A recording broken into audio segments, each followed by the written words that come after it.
Hi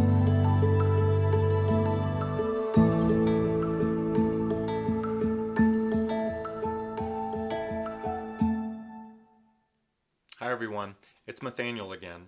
Today I'm going to be talking about the Lives of Tao by Wesley Chu. This is put out by Angry Robot Books. This is a story of how the Qausing, an ancient alien life form, has crash landed on Earth, and when humans arrive, they are able to symbiotically go inside them and begin to influence the evolution of humanity.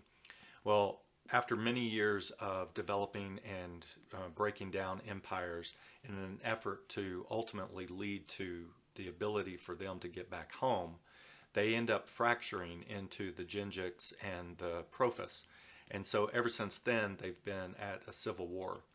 And as they are influencing human behavior through politics, through science, through war, they are trying to develop a greater technology, but also they are splitting in some of their intentions and how they want to utilize humanity.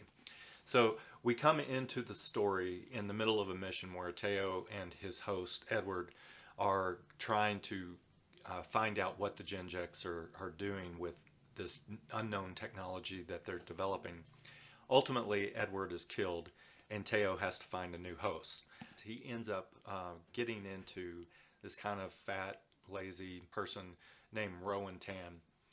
And then he influences Roen in through training, through information and everything, and of course turns Roen into sort of this warrior.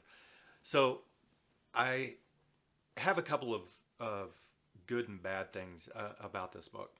First of all, I will say that I enjoyed it. For the most part, I enjoyed it. And so I'm going to talk about the good first. The good is that, for one, it's fast-paced. It has some very funny moments. I found that some of the banter between Tao and Roen could be very funny.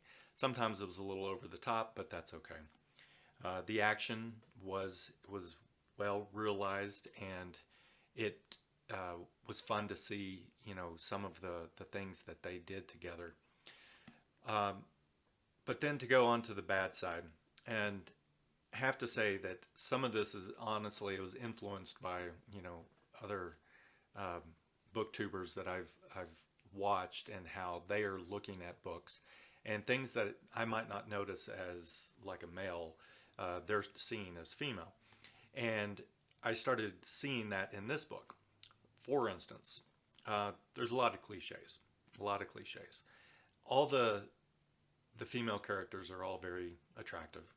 All the male characters outside of Roen Tan, who is a clumsy, kind of bumbling kind of guy, low self-esteem, fat, out of shape, everything.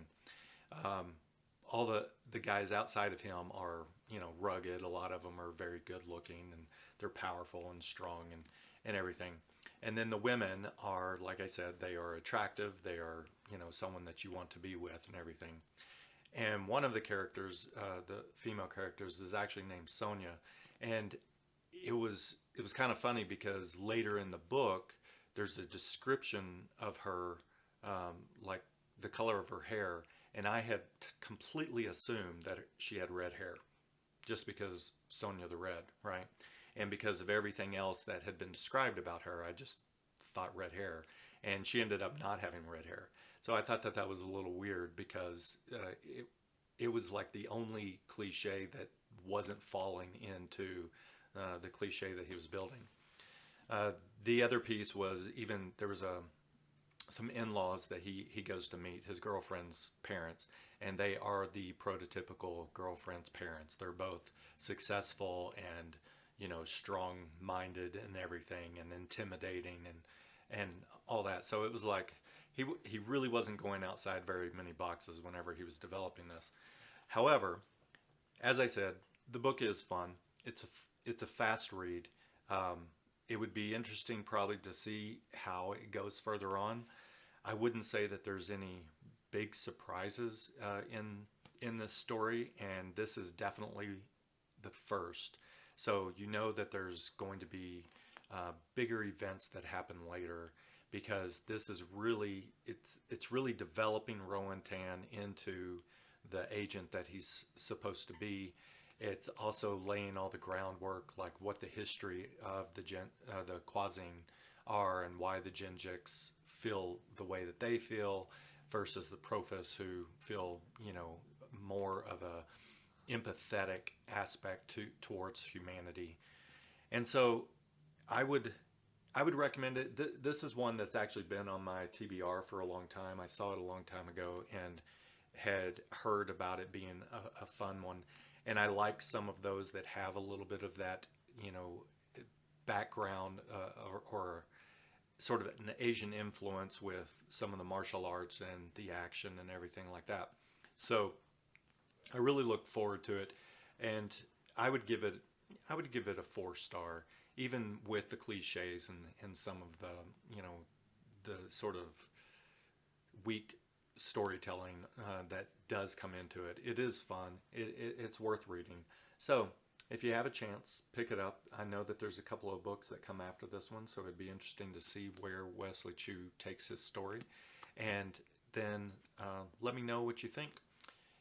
Until next time, have a great day.